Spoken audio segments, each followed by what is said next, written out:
राधे राधे जी। आज की कथा में आप सभी भक्तों का हार्दिक स्वागत है।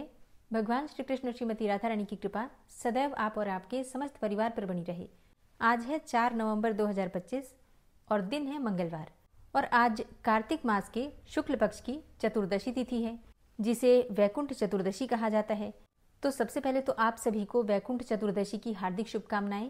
और आज कार्तिक मास महात्म का 29वां अध्याय आप सुनेंगे, और इससे पहले के सभी अध्याय सुनने के लिए आप सभी भक्तों का हृदय से बहुत बहुत आभार। और जिस प्रकार से कार्तिक मास में आपने प्रतिदिन कथाएं सुनी, उसी प्रकार से मार्गशीर्ष मास में भी प्रतिदिन आपको पुराणों की कथाएं और मंत्र इत्यादि की वीडियो मिलेगी। तो आप लोग प्रतिदिन कथाएं जरूर सुना कीजिए। और अब भगवान श्री कृष्ण का ध्यान करके आज की पावन कथा का प्रारंभ करते हैं। आज वैकुंठ चतुर्दशी है, तो सबसे पहले आप सुनेंगे वैकुंठ चतुर्दशी की कथा। और वैकुंठ चतुर्दशी की कई पौराणिक कथाएं हैं, जिनमें से पहली पौराणिक कथा के अनुसार एक बार की बात है कि नारद जी पृथ्वीलोक से घूमकर वैकुंठ धाम पहुंचते हैं। भगवान विष्णु उन्हें आदरपूर्वक बिठाते हैं और प्रसन्न होकर उनके आने का कारण पूछते हैं। नारद जी कहते हैं, हे प्रभु, आपने अपना नाम कृपानिधान रखा हुआ है, लेकिन इससे जो आपके प्रिय भक्त हैं वही तर पाते हैं। सामान्य जो नर नारी हैं वो तो वंचित ही रह जाते हैं। इसलिए आप मुझे कोई ऐसा सरल मार्ग बताएं जिससे कि सामान्य भक्त भी आपकी भक्ति करके मुक्ति पा सके। ये सुनकर भगवान श्री हरि विष्णु बोले, हे नारद, मेरी बात सुनो। कार्तिक मास के शुक्ल पक्ष की चतुर्दशी को जो नर और नारी व्रत का पालन करेंगे और श्रद्धा भक्ति से मेरी पूजा अर्चना करेंगे, उनके लिए स्वर्ग के द्वार साक्षात खुले रहेंगे। इसके बाद भगवान श्री हरि विष्णु जय और विजय को बुलाते हैं और उन्हें कार्तिक चतुर्दशी को स्वर्ग के द्वार खुला रखने का आदेश देते हैं। भगवान विष्णु कहते हैं कि इस दिन जो भी भक्त मेरा थोड़ा सा भी नाम लेकर पूजन करेगा वह वैकुंठ धाम को प्राप्त करेगा, इसमें कोई संशय नहीं है।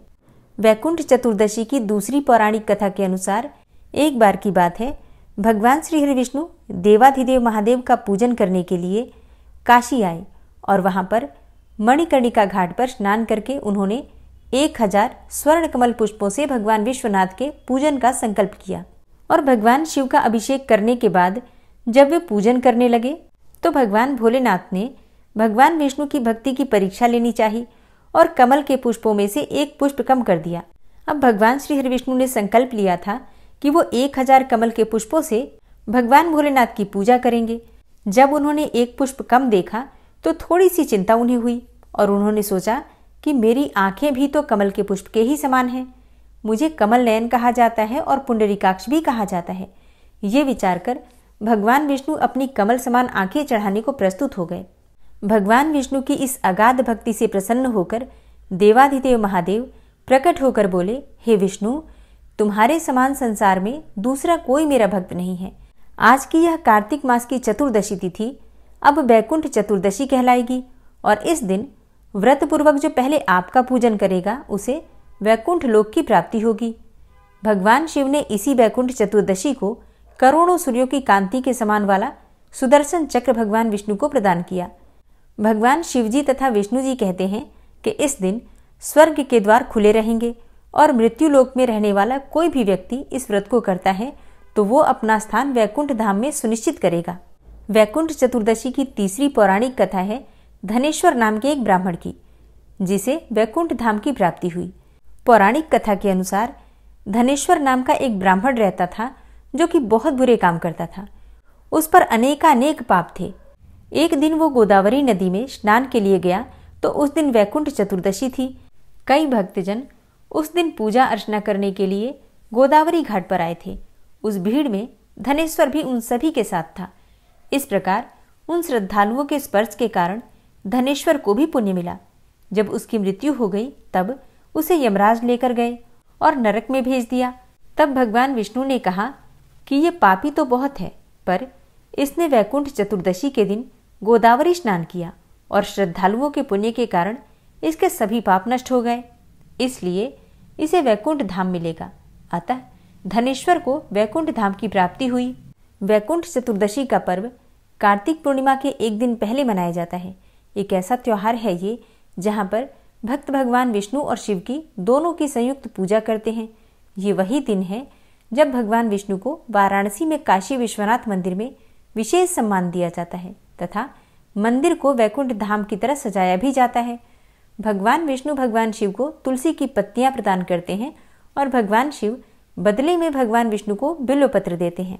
पौराणिक कथाओं में ऐसा वर्णन आता है कि भगवान श्री हरि विष्णु जब जागृत अवस्था में आते हैं देव उठनी एकादशी के दिन, तो चतुर्दशी तिथि के दिन, तो भगवान श्री हरि विष्णु भगवान शिव से मिलने के लिए काशी जाते हैं और भगवान शिव जो कि पूरे चातुर्मास में इस ब्रह्मांड का कार्यभार संभाल रहे होते हैं, आज ही के दिन यानी कि वैकुंठ चतुर्दशी तिथि के दिन भगवान विष्णु को सारे ब्रह्मांड का कार्यभार सौंप देते हैं और इसलिए वैकुंठ चतुर्दशी को हरि और हर के मिलन का दिन माना जाता है। भीष्म पंचक व्रत की कथा। एक समय राजा परीक्षित ने महात्मा व्यास जी से पूछा, हे भगवान, हमें कार्तिक मास की कथा आपने सुनाई, लेकिन एकादशी से लेकर पूर्णिमा तक इन 5 दिनों को भीष्म पंचक क्यों कहा जाता है?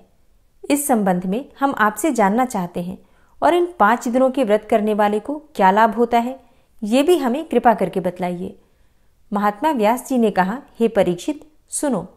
कुछ समय पहले कानपुर में बहुत ही निर्धन सोमेश्वर नाम का एक ब्राह्मण रहता था।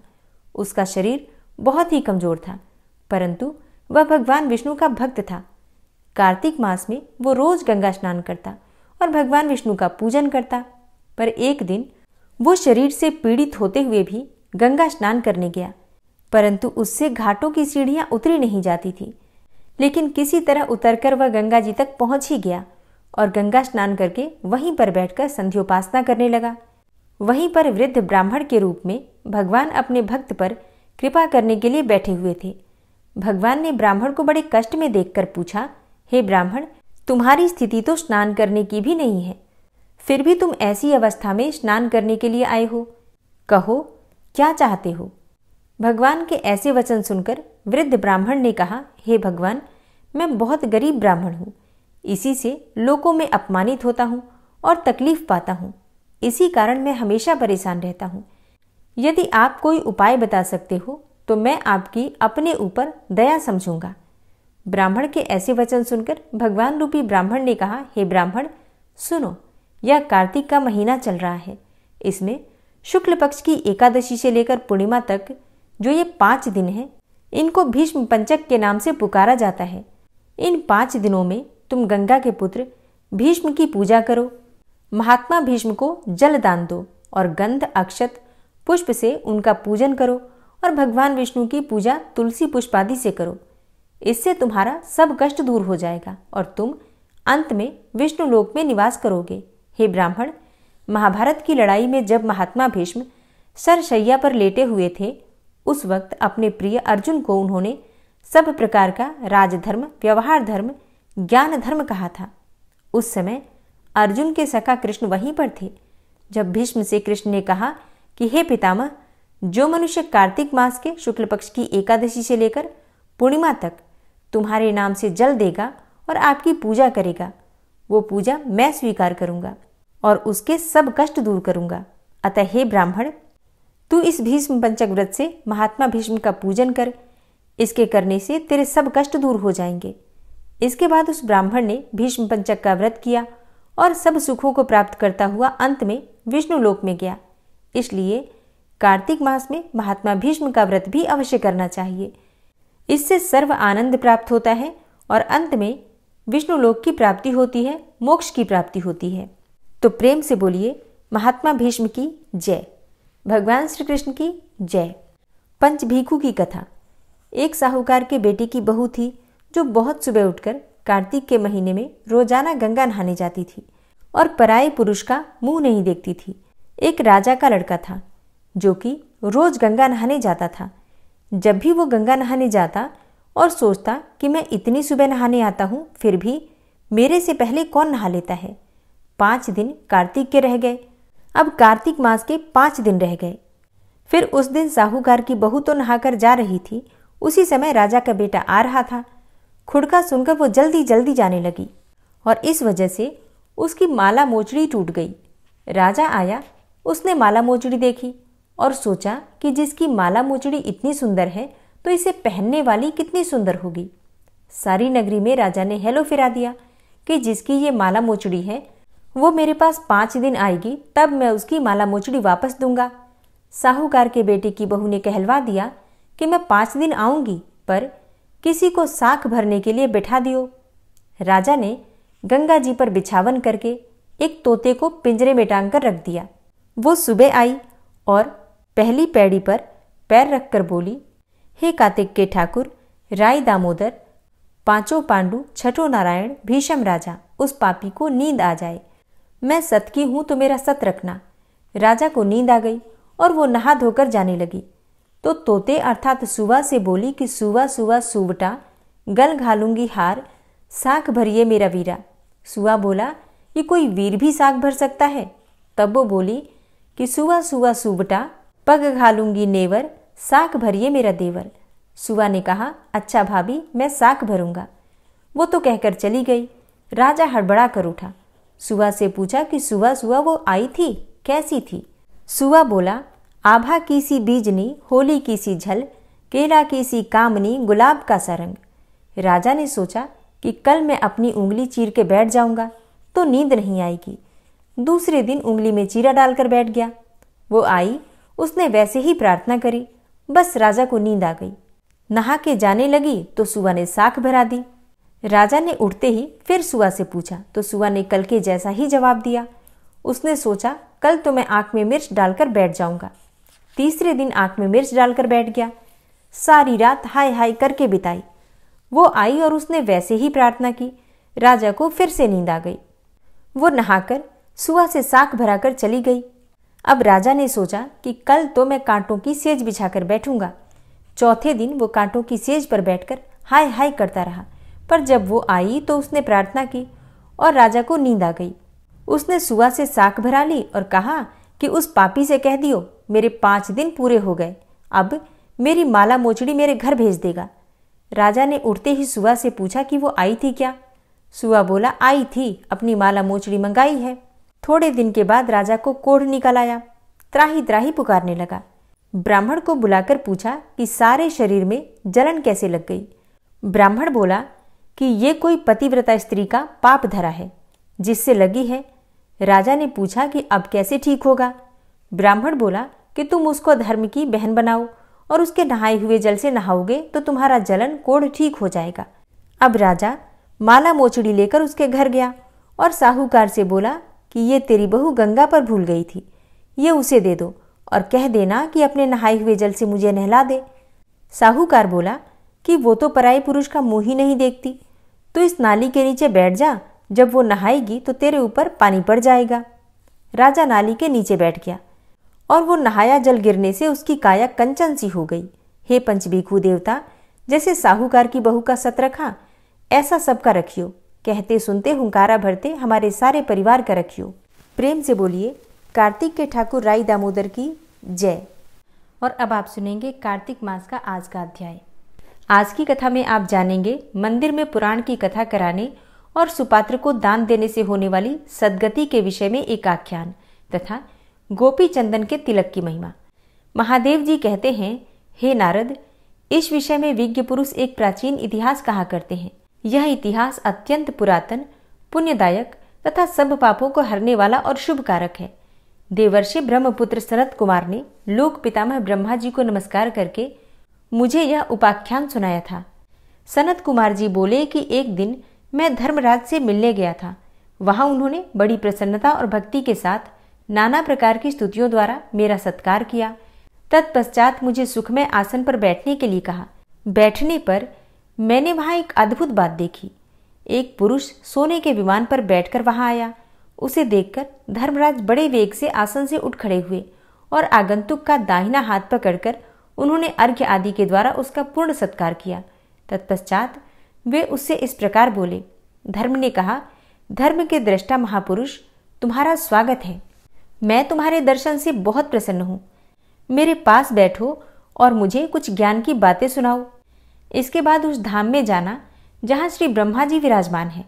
श्री सनत कुमार कहते हैं कि धर्मराज के इतना कहते ही एक दूसरा पुरुष उत्तम विमान पर बैठा हुआ वहां आ पहुंचा।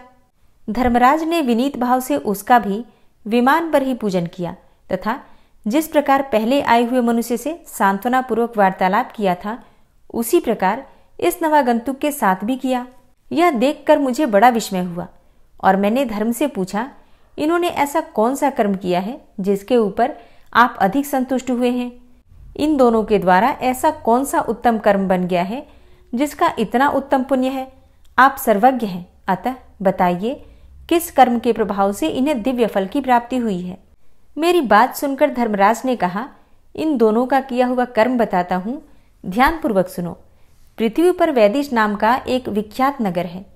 वहां धरापाल नाम से प्रसिद्ध एक राजा थे, जिन्होंने भगवान विष्णु का मंदिर बनवाकर उसमें उनकी स्थापना की। उस नगर में जितने लोग रहते थे, उन सबको उन्होंने भगवान का दर्शन करने के लिए आदेश दिया। गांव के भीतर बना हुआ श्री हरि विष्णु का ये सुंदर मंदिर लोगों से ठसाठस भर गया। तब राजा ने पहले ब्राह्मण आदि के समुदाय का पूजन किया। फिर उन महाबुद्धिमान नरेश ने इतिहास और पुराण के ज्ञाता एक श्रेष्ठ द्विज को, जो कि विद्या में भी श्रेष्ठ थे, वाचक बनाकर उनकी विशेष रूप से पूजा की। फिर क्रमशः गंध पुष्प आदि उपचारों से पुस्तक का भी पूजन करके राजा ने वाचक ब्राह्मण से विनयपूर्वक कहा, हे द्विज श्रेष्ठ, मैंने जो ये भगवान विष्णु का मंदिर बनवाया है, इसमें धर्म श्रवण करने की इच्छा से चारों वर्णों का समुदाय एकत्रित हुआ है। अतः आप पुस्तक बांचिए और इस समय ये 100 स्वर्ण मुद्राएं उत्तम जीविका वृत्ति के रूप में ग्रहण कीजिए और 1 वर्ष तक प्रतिदिन कथा कहिए। वर्ष समाप्त होने पर पुनः और धन दूंगा। मुनि श्रेष्ठ इस प्रकार राजा के आदेश से वहां पुण्यमय कथा वार्ता का क्रम चालू हो गया। वर्ष बीतते बीतते आयु क्षीण हो जाने के कारण राजा की मृत्यु हो गई। तब मैंने तथा भगवान विष्णु ने भी इसके लिए द्युलोक से विमान भेजा था।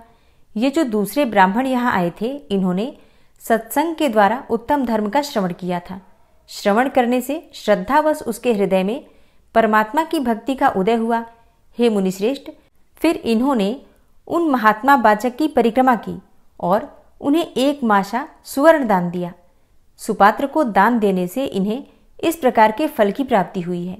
हे मुने, इस प्रकार यह कर्म जिसे इन दोनों ने किया था, मैंने तुम्हें कह सुनाया है। महादेव जी कहते हैं, जो मनीषी पुरुष इस पुण्य प्रसंग का महात्म्य श्रवण करते हैं, उनकी किसी जन्म में कभी दुर्गति नहीं होती। हे देवर्षि प्रवर, अब दूसरी बात सुनाता हूं, सुनो। गोपी चंदन का महात्म्य जैसा मैंने देखा और सुना है, उसका वर्णन करता हूं। ब्राह्मण, क्षत्रिय, वैश्य अथवा शूद्र कोई भी क्यों न हो, जो विष्णु का भक्त होकर उनके भजन में तत्पर रहकर अपने अंगों में गोपी चंदन लगाता है, वह गंगा जल से नहाए हुए की भांति सब दोषों से मुक्त हो जाता है। कल्याण की इच्छा रखने वाले वैष्णव ब्राह्मणों के लिए गोपी चंदन का तिलक धारण करना विशेष रूप से कर्तव्य है।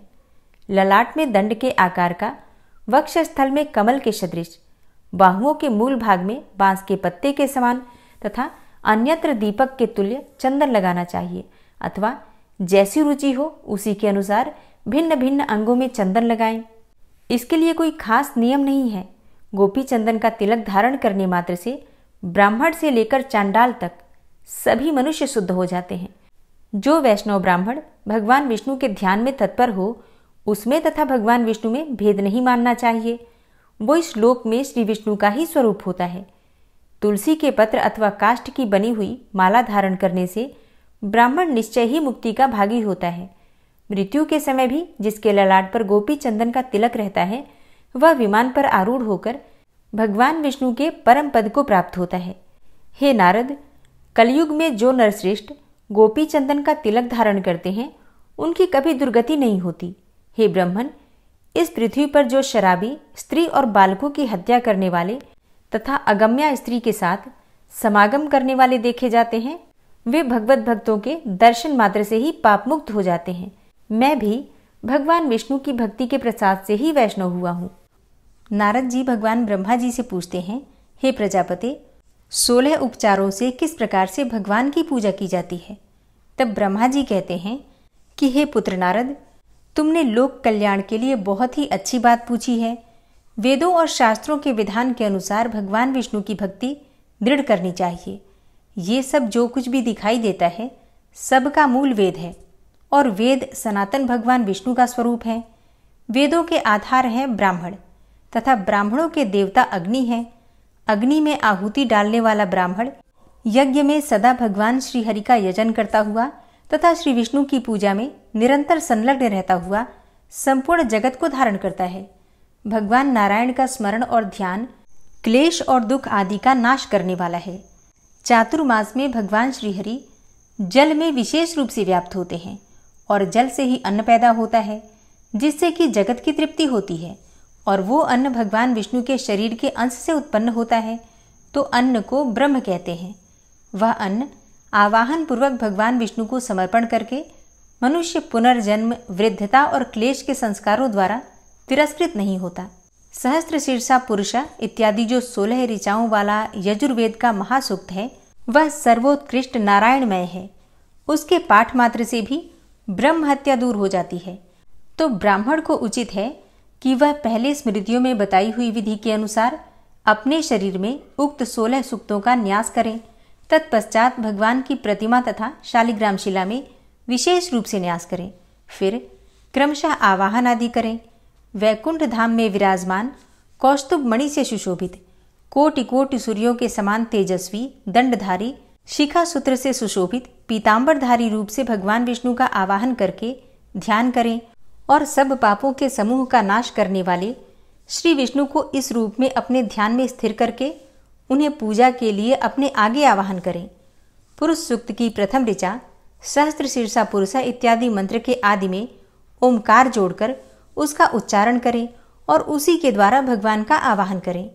इसी प्रकार दूसरी ऋचा पुरुष एवेदम इत्यादि से पार्षदों सहित श्रीहरि को आसन समर्पित करें।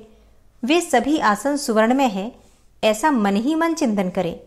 भक्ति योग से चिंतन करने पर वह परिपूर्ण होता है। फिर तीसरी ऋचा से पाद्य समर्पण करें और उसमें गंगा जी का स्मरण करें। उसके बाद सरिताओं तथा 7 समुद्रों के जल से जगदीश भगवान विष्णु को अर्घ्य दें। सरिताओं और सागरों का चिंतन मात्र करना चाहिए। चौथी ऋचा से अर्घ्यदान करना उचित है। इसके बाद श्रीहरि को अमृत से आचमन करवावें। 3 आचमन से ब्राह्मण की शुद्धि बताई गई है। आचमन का जल स्वच्छ एवं फेन और बुदबुद से रहित होना चाहिए। ब्राह्मण इतने जल से आचमन करे कि वह उसके हृदय तक पहुंच जाए। क्षत्रिय कंठ तक जाने लायक जल से आचमन करे और वैश्य तालू तक पहुंचने लायक जल से आचमन करे, और स्त्री और शूद्र एक बार जल का स्पर्श मात्र कर लेने से शुद्ध हो जाते हैं। 5वीं ऋचा के द्वारा भक्ति युक्त चित्त से आचमन करना चाहिए। भगवान ऋषिकेश भक्ति से ही ग्रहण करने योग्य हैं।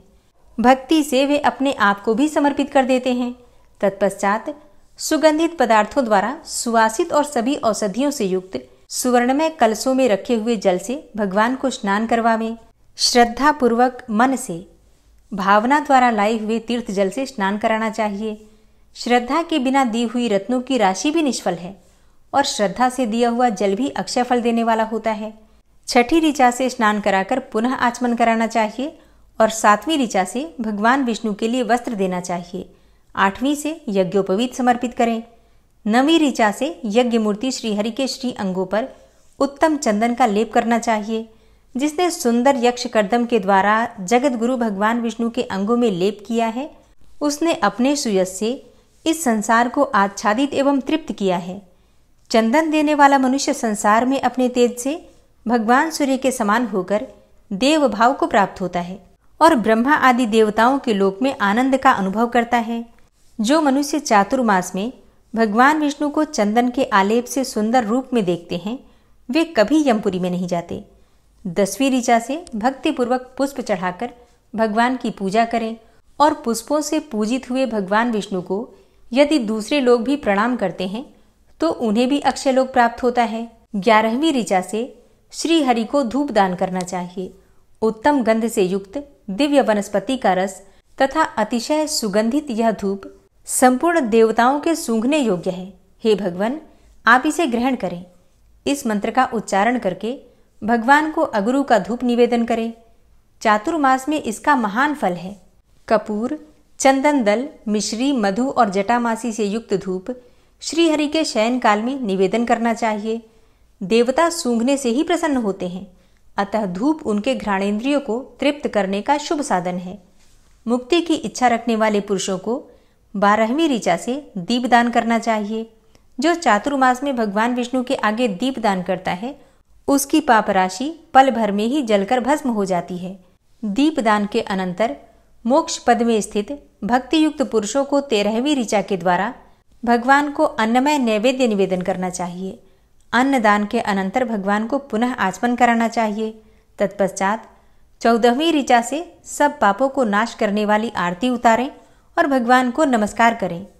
15वीं ऋचा के द्वारा ब्राह्मणों के साथ भगवान के चारों ओर घूमकर परिक्रमा करनी चाहिए। 4 बार परिक्रमा करने से चराचर प्राणियों सहित संपूर्ण जगत की परिक्रमा तथा भगवत संबंधी तीर्थों की यात्रा भी संपन्न हो जाती है। तदनंतर 16वीं ऋचा के द्वारा भगवान विष्णु के साथ अपनी एकता का चिंतन करें। मैं ही सदा विष्णु हूँ। इस प्रकार अपने मन में भावना करने वाला ब्राह्मण जीवन मुक्त हो जाता है। चौमासे में ब्राह्मण को विशेष रूप से योग युक्त होना चाहिए। इस प्रकार यहाँ मोक्ष मार्ग प्रदान करने वाले भगवान विष्णु की भक्ति बताई गई। अच्छा, अब एक प्रश्न जो आप लोगों का हमेशा आता है कि पहले आरती करें या फिर पहले भोग लगाएं। तो आपको इस कथा में ये उत्तर मिल गया कि पहले हमें भोग लगाना है, आरती हमें बाद में करना है और उसके बाद परिक्रमा करना है। मतलब घर के मंदिर में भी जो आप प्रतिदिन पूजा करते हैं तो उसमें भी जब आप आरती कर लेते हैं तो आरती करने के बाद आपको एक बार कम से कम अपने घर के मंदिर में परिक्रमा अवश्य करनी चाहिए। ठीक है। वैसे जब कोई विशेष यज्ञ इत्यादि होता है, हवन इत्यादि हमारे घर में होते हैं, तब ब्राह्मण 4 बार परिक्रमा करने के लिए कहते हैं। लेकिन प्रतिदिन की पूजा में अपने घर के मंदिर में आप एक बार परिक्रमा अवश्य करें। अब ये षोडशोपचार पूजा हम प्रतिदिन तो नहीं कर पाते हैं, लेकिन विशेष जब पूजा होती है जैसे कि एकादशी की पूजा या फिर कोई भी विशेष दिन, तो ऐसे में हम किसी भी देवता की जो पूजा करते हैं षोडशोपचार विधि से करें तो ज़्यादा श्रेष्ठ होता है। और अब आप सुनेंगे कार्तिक मास में सबसे ज़्यादा सुनी जाने वाली लापसी और तापसी की कहानी। इस कहानी के विषय में नारद जी कहते हैं कि इस कहानी को प्रतिदिन कार्तिक मास में जरूर सुनना चाहिए। अब नारद जी ऐसा क्यों कहते हैं ये आपको कहानी सुनने के बाद ही पता चलेगा, तो पूरी कहानी को ध्यान से सुनिए। एक गांव था जिसमें 2 भाई रहते थे। एक का नाम था लापसी और दूसरे का नाम था तापसी। तापसी हमेशा भगवान की तपस्या में ही लगा रहता था और लापसी 1.25 सेर की लापसी अर्थात पतला सा हलवा बनाकर पहले भगवान को भोग लगाता, फिर उसे खा लेता। बाकी पूजा पाठ से मंत्र जप से उसे कोई मतलब ही नहीं था। पूजा का मतलब उसके लिए सिर्फ भगवान को भोग लगाना था और भोग लगाने के बाद उस भोग को प्रसाद स्वरूप खा लेता था। तो दोनों के जैसे नाम थे वैसे ही गुण थे। तापसी तपस्या में लीन रहता था और लापसी हलवा बनाकर भगवान को भोग लगाकर खाने में। लेकिन दोनों भाई अपने आप को भगवान का सबसे बड़ा भक्त मानते थे। एक दिन दोनों आपस में ऐसे ही बातें कर रहे थे कि मैं भगवान का सबसे बड़ा भक्त हूँ, और फिर दूसरा भाई कहता कि मैं सबसे बड़ा भक्त हूँ भगवान का। और इसी बात पर दोनों भाई आपस में लड़ने लगे। तापसी बोला, मैं भगवान की रोज तपस्या करता हूँ इसलिए मैं बड़ा भक्त हूँ। अब इस बात पर लापसी भी कहाँ चुप रहने वाला था। लापसी बोला कि मैं भगवान को रोज 1.25 सेर लापसी का भोग लगाता हूँ इसलिए मैं भगवान का सबसे बड़ा भक्त हूँ। संयोगवश नारद जी वहां से उसी समय गुजर रहे थे। उन्होंने इन दोनों को लड़ते हुए देखा तो कारण पूछा। फिर दोनों भाइयों ने नारद जी को खुद को बड़ा भक्त होने का कारण बताया। तापसी ने कहा, मैं सारा दिन भगवान की तपस्या करता रहता हूँ इसलिए मैं बड़ा भक्त हूँ। और लापसी कहने लगा कि मैं तो भगवान को प्रतिदिन 1.25 सेर लापसी का भोग लगाता हूँ इसलिए मैं बहुत बड़ा भक्त हूँ। नारद जी ने उन दोनों को सुना और फिर उन दोनों से कहा कि मैं तुम्हारी भक्ति का फैसला कल करूंगा। दूसरे दिन स्नान इत्यादि करने के बाद लापसी और तापसी अपनी अपनी भक्ति दिखाने के लिए निकल पड़े। तो नारद जी ने चुपके से 1.25 करोड़ की एक अंगूठी दोनों के रास्ते में ऐसे रख दी कि उनकी नजर उस अंगूठी पर पड़े और उन्हें ऐसा लगे कि किसी की कीमती चीज गिर गई है। तापसी की नजर जब उस अंगूठी पर पड़ी तो चुपचाप उसने अंगूठी उठा ली और जब तपस्या करने लगा तब उसने वो अंगूठी अपने घुटने के नीचे दबा ली और फिर मन ही मन सोचने लगा कि आज तो बड़ी कीमती चीज हाथ लग गई है। अब तो लापसी की सारी हेकड़ी निकाल दूंगा क्योंकि ये अंगूठी तो काफी कीमती लगती है। इसे बेचने से बहुत सारा धन मिलेगा जिससे मैं यज्ञ करूंगा और अपने आप ही बड़ा भक्त बन जाऊंगा।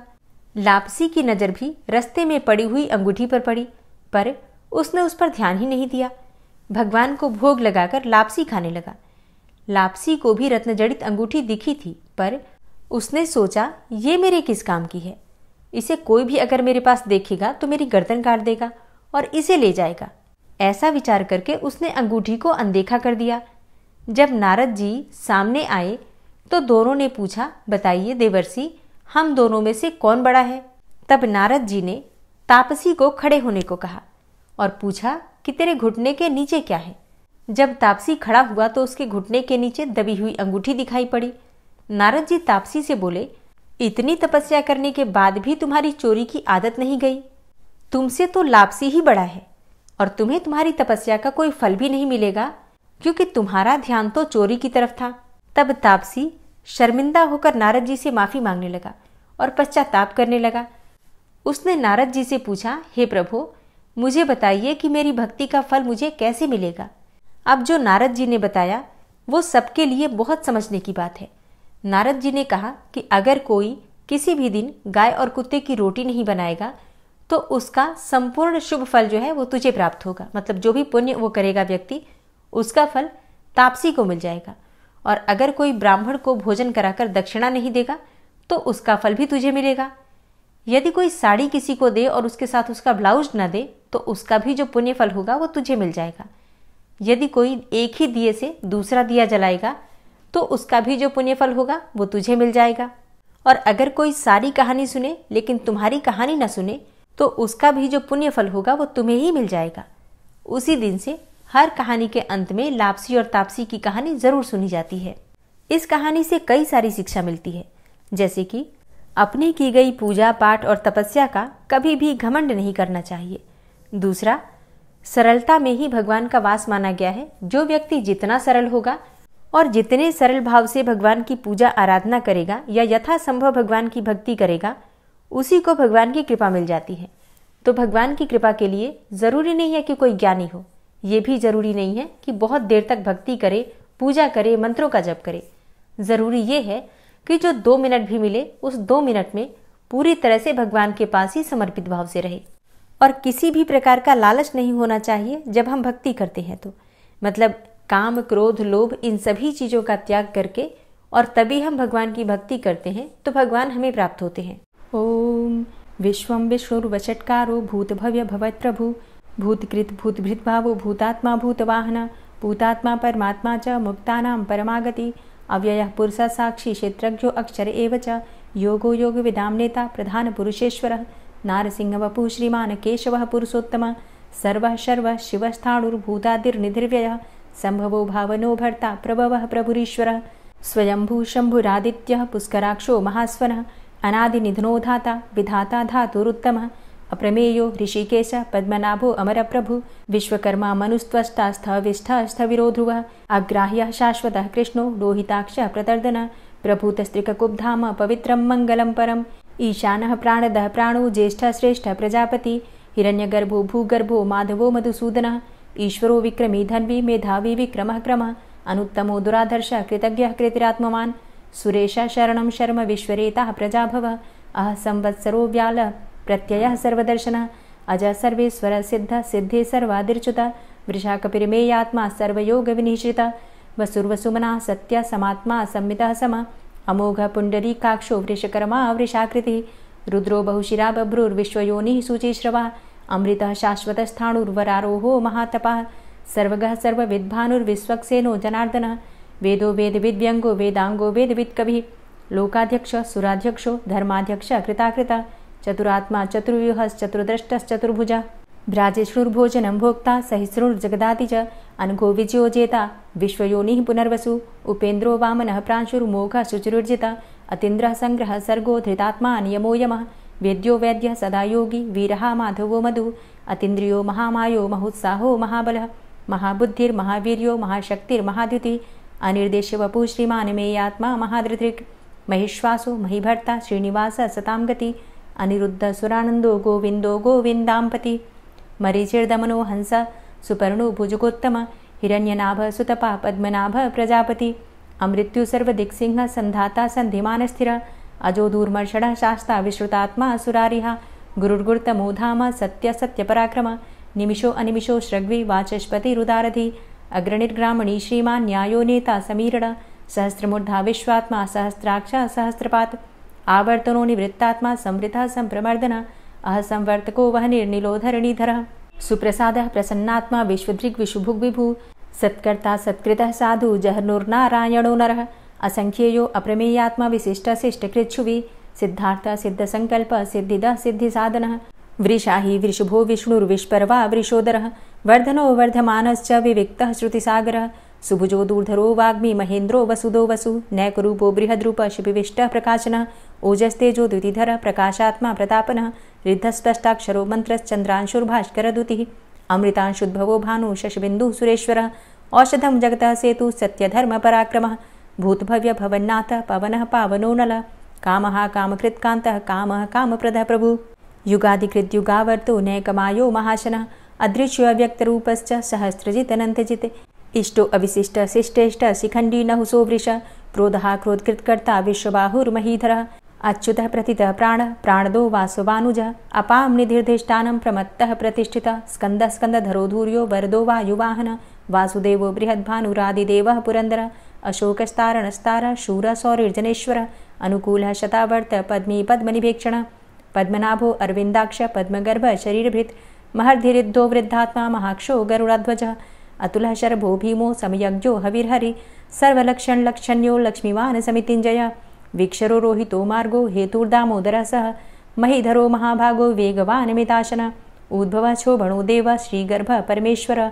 करणं कारणं कर्ता विकर्ता गहनो गुहः व्यवसायो व्यवस्थान संस्थान स्थानदो ध्रुवः परर्थी परमस्पस्तुष्ट पुष्ट शुभेक्षणः रामो विरामो विरजो मार्गो नेयो नयोनयः वीरः शक्तिमतां श्रेष्ठो धर्मो धर्मविदुत्तमः वैकुण्ठः पुरुषः प्राणः प्राणदः प्रणवः पृथु हिरण्यगर्भः शत्रुघ्नो व्याप्तो वायुरुधोक्षजः ऋतुः सुदर्शनः कालः परमेष्ठी परिग्रहः उग्रः संवत्सरो दक्षो विश्रामो विश्वदक्षिणः विस्तारः स्थावरस्थाणु प्रमाणं बीजमव्ययम् अर्थो अनर्थो महाकोशो महाभोगो महाधनः अनिर्विण्णः स्थविष्टोभू धर्मयुपो महामखः नक्षत्रनेमिर्नक्षत्री क्षमा चामः समीहनः यज्ञ इज्जो महेज्यश्च क्रतुः सत्रं सतां गतिः सर्वदर्शी विमुक्तात्मा सर्वज्ञो ज्ञानमुत्तमं सुव्रतः सुमुखः सुष्मा सुघोषः सुखदः सुहृतः मनोहरो जित्क्रोधो वीरबाहुर्विदारणः स्वापनः स्ववसो व्यापी नैकात्मा नैककर्मकृत् वत्सरो वत्सलो वत्सी रत्नगर्भो धनेश्वरः धर्मगुप्त धर्मकृद्धर्मी सदसक्षरमक्षरम् अविज्ञाता सहस्रांशुर्विधाता कृतलक्षणः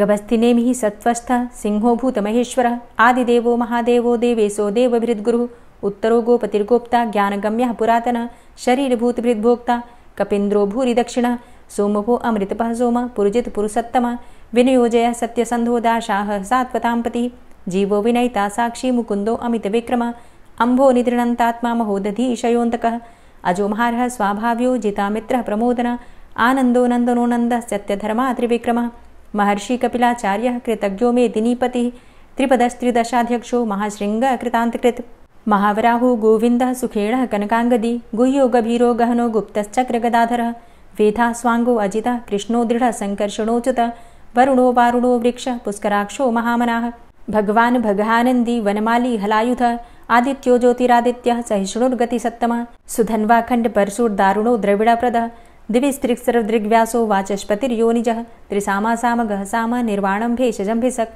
सन्न्यासकृच्छमः शान्तो निष्ठा शान्तिः परायणं शुभाङ्गः शान्तिदस्रष्टा कुमुदः कुबलेशयः गोहितो गोपतिर्गोप्ता वृषभाक्षो वृषप्रियः अनिवर्ति निवृतात्मा संक्षेप्ता चेमकृच्छिवः श्रीवत्सवक्षा श्रीवास श्रीपति श्रीमतांबरः श्रीधर श्रीश श्रीनिवास श्रीनिधि श्रीविभावन श्रीधर श्रीकर श्रेय श्रीमान् लोकत्रयाश्रयः स्वक्ष स्वंग शतानंदो नंदिर्ज्योतिर्गणेश्वरः विजितात्मा विधेयात्मा सत्कीर्तिश्छिन्न संशयः उदीर्णः सर्वतक्षसुर्निश शाश्वतः स्थिरः भूषयो भूषणो भूतिर्विशोकः शोकनाशनः अर्चिष्मानर्चितः कुंभो विशुद्धात्मा विशोधनः अनिरुद्धो अप्रतिरथ प्रद्युम्नो अमितविक्रमः कालिनेमि निहावीर शौरी सूर्यजनेश्वरः त्रिलोकात्मा त्रिलोकेशः केशवः केशिहारी कामदेवः कामपालः कामीकान्तः कृतागमः अनिर्देशव पुर्विष्णोर्वीरो अनन्तो धनञ्जयः ब्रह्मण्यो ब्रह्मकृद्ब्रह्मा ब्रह्म ब्रह्म विवर्धनः ब्रह्मविद् ब्राह्मणे ब्रह्मी ब्रह्मज्ञो ब्राह्मणप्रियः महाक्रमो महाकर्मा महातेजा महोरगः महाक्रतुर्महायज्वा महायज्ञो महाहवि स्तव्यः स्तव प्रियः स्तोत्रं स्तुतिस्तोतारणप्रियः पूर्णः पुरैता पुण्यः पुण्यकीर्तिर्नामयः मनोजवस्तीर्थकरो वसुरेता वसुप्रदः वसुप्रदो वासुदेव वसुर्वसुमनाहवि सद्गतिः सत्कीर्तिः सत्ता सद्भूति सत्परायणः शूरसेनो यदुश्रेष्ठः सन्निवासः सुयामुनः भूतावासो वासुदेवः सर्वासु निलयोऽनलः दर्पः दर्पदो दृप्तो दूर्धरोऽथा पराजितः विश्वमूर्तिर्महामूर्तिर्दीप्तमूर्तिर्मूर्तिमान् अनेकमूर्तिरव्यक्तः शतमूर्तिः शताननः एको नैकः सवः किं यत्तत्पदमनुत्तमं लोकबन्धुर्लोकनाथो माधवो भक्तवत्सलः सुवर्णवर्णो हेमांगो वरांगश्चन्दनांगदी वीरः विषमः शून्यो घृताशीरचलश्चलः अमानीमानदो मान्यो लोकस्वामी त्रिलोकदृक् सुमेधा मेधजो धन्यः सत्यमेधाधराधरः तेजोवृषः द्वितिधरः सर्वशस्त्रभृताम्बरः प्रग्रहो निग्रहो व्यग्रो नैकशृङ्गो गदाग्रजः चतुर्मूर्तिश्चतुर्बाहुश्चतुर्व्यूहश्चतुर्गति चतुरात्मा चतुर्भावश्चतुर्वेदविदेकपात् समावर्तो अन्वृतात्मा दुर्जयो दुरतिक्रम दुर्लभो दुर्गमो दुर्गो दुरावासो दुरारिः शुभांगो लोकसारङ्गः सुतन्तुस्तन्तुवर्धन इन्द्रकर्मा महाकर्मा कृतकर्मा कृतागमः उद्भवः सुन्दरः सुन्दो रत्ननाभः सुलोचनः अर्को वाजसनः शृङ्गी जयन्तः सर्वविजयी सुवर्णबिन्दुरक्षोभ्य सर्वभागीश्वरेश्वरः महाह्रदो महागर्तो महाभूतो महानिधि कुमुदः कुन्दरः कुन्दः पर्जन्यः पावनो नीलः अमृताशो अमृतवपुः सर्वज्ञः सर्वतोमुखः सुलभः सुव्रतः सिद्धः शत्रुजित् शत्रुतापनः न्यग्रोधो दुम्बरो अस्वस्थश्चाणुरान्ध्रनिषूदनः सहस्रार्चिः सप्तजिह्वः सप्तैधा सप्तवाहनः अमूर्तिरणघो अचिन्त्यो भयकृद्भयनाशनः अणुर्बृहत्कृशः स्थूलो गुणभृन्निर्गुणो महान् अधृतः स्वधृतः स्वास्य प्राग्वंशो वंशवर्धनः भारभृतिकथितो योगी योगी स सर्वकामद आश्रमश्रमण क्षाम सुपर्णो वायुवाहन धनुर्धरोर्धनुर्वेदो दण्डोदमयितादम अपराजितः सर्वसहो नियन्ता नियमो यमः सत्त्ववान् सात्विकः सत्य सत्यधर्मपरायण अभिप्रायः प्रियार्होर्ह प्रियकृत्प्रीतिवर्धनः विहाय सगतिर्ज्योति सुरुचिर्हुद्भुग्विभु रविर्विलोचनः सूर्य सविता रविलोचनः अनन्तो हुद्भुग्भोक्ता सुखदो नैकजोग्रज अनिर्विण्ण सदामर्षि लोकाधिष्ठानमद्भुतः सनात सनातन्तमः कपिलः कपिरप्ययः स्वस्तिदः स्वस्तिकृत् स्वस्ति स्वस्तिभुक् स्वस्ति दक्षिणः रौद्रः कुण्डली चक्रे विक्रमयुर्जितशासनः शब्दातिगः शब्दशः शिशिरः शर्वरीकरः अक्रूरः पेशलो दक्षो दक्षिणः क्षमिणाम्बर विद्वतमो वितभय पुण्यश्रवणकीर्तनः उत्तारणो दुष्कृतिः पुण्यो दुःस्वप्ननाशनः वीरः रक्षणः सन्तो जीवनः पर्यवस्थितः अनन्तरूपो अनन्तसृर्जितमन्युर्भयापः चतुरश्रो गभीरात्मा विदिशो व्यादिशो दिश अनादिर्भूर्भुवो लक्ष्मीः सुवीरो रुचिराङ्गदः जननो जन्मादिर्भीमो भीमपराक्रमः आधारनीलयो धाता पुष्पहासः प्रजागर ऊर्ध्वगः सत्पथाचारः प्राणदः प्रणवपण प्रमाणं प्राणनीलयः प्राणभृत् प्राणजीवनः तत्त्वं तत्त्वविदेकात्मा जन्ममृत्यु जरातिगः पूर्वस्वस्तरुस्तारः सविता प्रपितामह यज्ञो यज्ञपतिर्यज्वा यज्ञाङ्गो यज्ञवाहन यज्ञभृद्यज्ञकृद्यज्ञ यज्ञभुग्यज्ञसाधन यज्ञान्तिकृद्यज्ञ गुह्यमन्यमन्नादेव च आत्मयोनिः स्वयं जातो वैखानः सामगायन देवकीनन्दनः स्रष्टा क्षितिसः पापनाशनः शङ्खभृन्नन्दकी चक्री शारङ्गधन्वा गदाधरः रथाङ्गपाणिरक्षोभ्य सर्वप्रहरणायुध ओम नमः इति। और अब आप सुनेंगे श्री तुलसी चालीसा। श्री तुलसी महारानी करु विनय सिरनाय, जो मम हो संकट विकट दीजे मात नशाय। नमो नमो तुलसी महारानी, महिमा अमित न जाए बखानी। दियो विष्णु तुमको सन्माना, जग में छायो सुयस महाना। विष्णु प्रिया जय जयति भवानी, तिहु लोक की हो सुख खानी। भगवत पूजा करे जो कोई, बिना तुम्हारे सफल न होई। जिन घर तव नहीं होय निवासा, उस घर कर ही विष्णु नहीं बासा। करें सदा जो तव नित सुमिरन, तेहि के काज होय सब पूरन। कार्तिक मास महात्म तुम्हारा, ताको जानत सब संसारा। तव पूजन जो करे कुंवारी, पावे सुंदर वर सुकुमारी। करे जो पूजा नित प्रति नारी, सुख संपत्ति से होय सुखारी। वृद्धा नारी करे जो पूजन, मिले भक्ति होवे पुलकित मन। श्रद्धा से पूजे जो कोई, भवनिधि से तर जावे सोई। कथा भागवत यज्ञ करावे, तुम बिन नहीं सफलता पावे। छायो तब प्रताप जग भारी, ध्यावत तुम्हीं सकल चित धारी।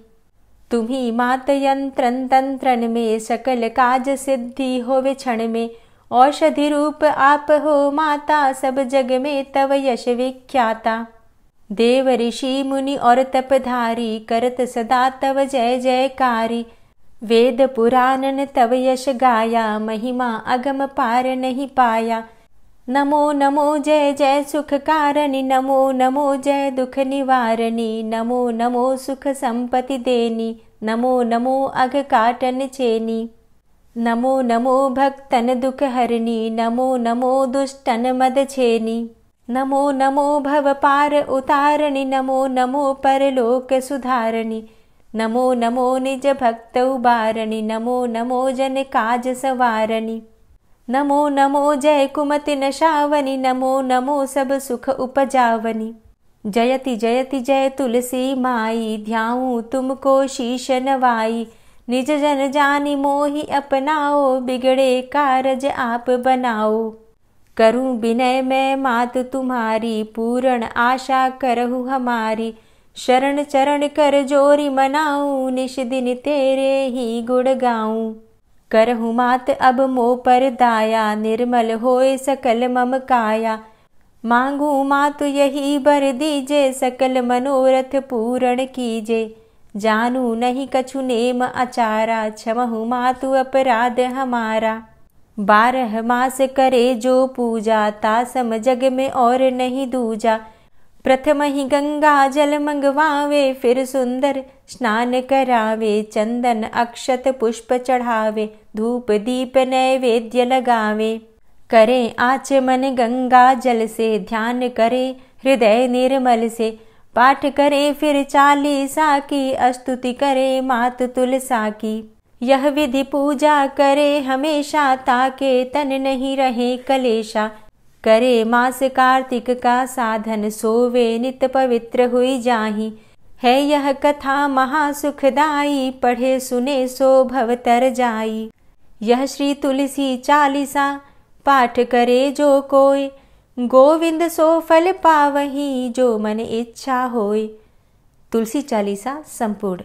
और अब आप सुनेंगे तुलसी महारानी की आरती।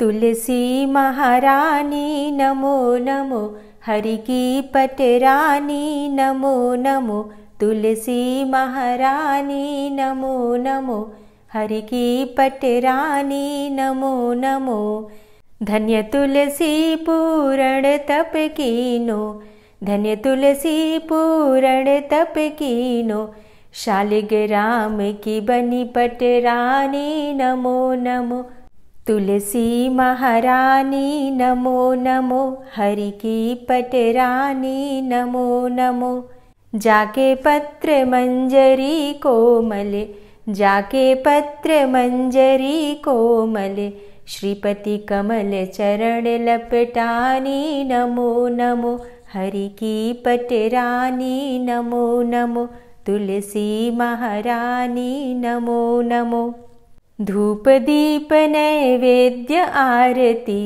धूप दीप नैवेद्य आरती, पुष्पन की वर्षा बरसानी नमो नमो, हरि की पटरानी नमो नमो, तुलसा महारानी नमो नमो, 56 भोग 36 व्यंजन, 56 भोग 36 व्यंजन, बिन तुलसा हरि एक न मानी नमो नमो, तुलसी महारानी नमो नमो, हरि की पटरानी नमो नमो, सभी सखी मैया तेरो यश गावे, सभी सखी मैया तेरो यश गावे, भक्ति दान दीजे महारानी नमो नमो, तुलसा महारानी नमो नमो, हरि की पटरानी नमो नमो, नमो नमो तुलसा महारानी,